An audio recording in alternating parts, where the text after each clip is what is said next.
Hello guys, how are you. I hope आप सभी अच्छे होंगे और आपकी पढ़ाई चल रही होगी। मध्य प्रदेश यांग सीरीज के ऊपर हमारी 2 वीडियो बन चुके हैं। वो प्राचीन इतिहास से संबंधित वीडियो हमारे चैनल में अपलोडेड है। इस भाग में हम उसके आगे की जानकारी को देखते हैं। तो चलिए आइए शुरू करते हैं अपना पहला क्वेश्चन है कि महेश्मती नगर जो है किसने बसाया था। ऑप्शन है शत्रुवती, दूसरा है कीर्तिवीर अर्जुन, तीसरा है हैहय राजा और चौथा है अहिल्याबाई। क्या होगा राइट आंसर, आपको बताना है। इसका राइट आंसर है हैहय राजा। ठीक है, चलिए इसके बारे में देख लेते हैं। हैहय वंश के हैहय राजा, जिनका नाम महिष्मत था, ध्यान रखिएगा महिष्मत था, उन्होंने नर्मदा नदी के किनारे महिष्मती नगर बसाया है। नर्मदा नदी मध्य प्रदेश की सबसे इम्पॉर्टेंट नदी है। ठीक है, क्वेश्चन ये भी क्रिएट होता है कई बार कि ऐसी कौन सी नदियां हैं जो डेल्टा नहीं बनाती हैं, एस्चुरिया बनाती हैं। तो ऐसी नदियों में मध्य प्रदेश की नर्मदा और ताप्ती नदी का नाम आता है, जो क्या बनाती हैं, एस्चुरी बनाती हैं।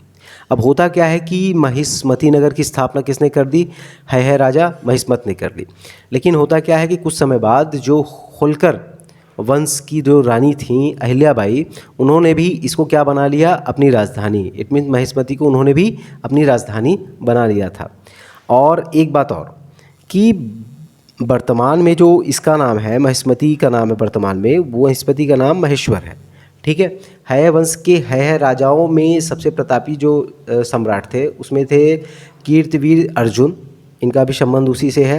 ठीक है, उन्होंने कारकोट वंशी नागो, अयोध्या के पौरवराज त्रिशंकु और रावण को हराया था, ऐसा उनके बारे में कहा जाता है।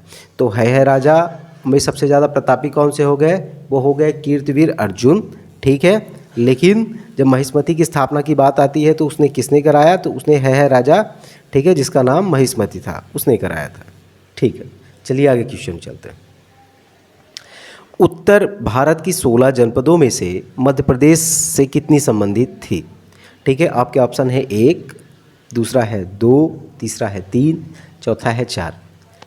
सही आंसर क्या होगा आपको बताना है। इसका सही आंसर होगा बी, 2। याद होगा जब हम लोग बौद्ध और जैन धर्म के बारे में पढ़ रहे थे, उसके वीडियो ऑलरेडी हमारे चैनल में है, बहुत डिस्क्रिप्टिव वीडियो है। उसमें हमने आपको बताया था उस समय महाजनपद का कॉन्सेप्ट चल रहा था और उस समय उत्तर भारत में 16 महाजनपद थे। ठीक है, अब उनमें से 2 जो महाजनपद हैं वो किससे बिलोंग करते थे, जनपद किससे बिलोंग करते थे, वो करते थे आपके मध्य प्रदेश में, जिसमें एक तो हो गया आपका चेदी और दूसरा हो गया अवंती। तो जो अवंती महाजनपद था वो बहुत विशाल था। ठीक है, इसके बारे में हमने देखा होगा कि भाई उन 16 जनपदों के बीच में जो 19-20 लगा रहता था, तो वो अवंती के लिए भी रहता था। ठीक है, तो चलिए आगे आते हैं, क्वेश्चन देखते हैं। तो इसका राइट आंसर हो गया 2। अगला, भारतीय राष्ट्रीय कांग्रेस का त्रिपुरी सम्मेलन कहाँ हुआ। ठीक है, ऑप्शन है कोलकाता, पुणे, जबलपुर और लखनऊ। आपको आंसर इसका देना है। क्या होगा इसका आंसर,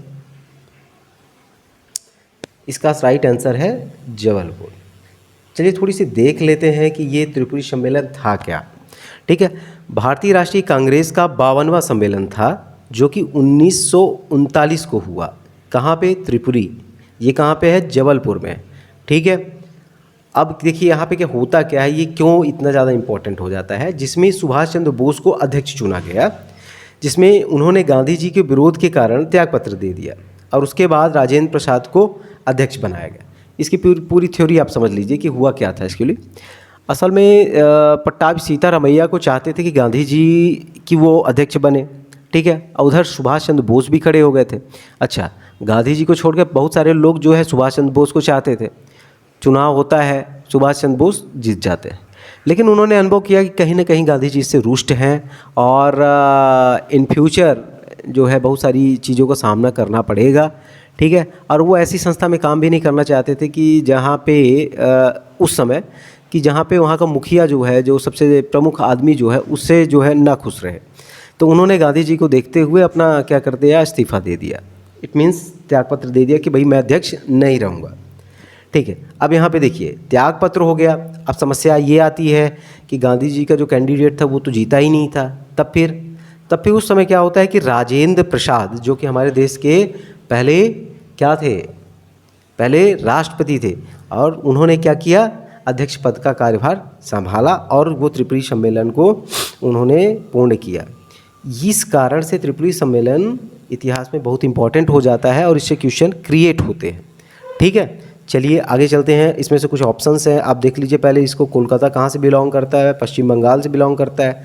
ठीक है, अभी पश्चिम बंगाल में हाल ही में विधानसभा का ठीक है चुनाव भी हुआ था, जिसमें ममता बनर्जी की सरकार बन चुकी है। ठीक है, आपको देखना ये है, एक बार देखिए जाके कि ममता बनर्जी ने कितनी सीटों से चुनाव को जीता था। ठीक है, ममता बनर्जी की पार्टी का नाम क्या है? पुणे का संबंध जो है वो कहाँ से है? महाराष्ट्र से है। ठीक है, अभी महाराष्ट्र की राजधानी क्या है? मुंबई है। ठीक है, और मुंबई में आपका SBI का जो है मतलब भारतीय स्टेट बैंक का जो मुख्यालय है, RBI का मुख्यालय है। ठीक है, स्टॉक एक्सचेंज शेयर मार्केट का मुख्यालय है। ठीक है, चलिए लखनऊ को देख लेते हैं। ये मध्य प्रदेश की सांस्कृतिक राजधानी कही जाती है। ठीक है, चलिए आगे लखनऊ में आ जाते हैं। तो लखनऊ किससे बिलोंग करता है? ये बिलोंग करता है क्योंकि ये राजधानी है किसकी? उत्तर प्रदेश की।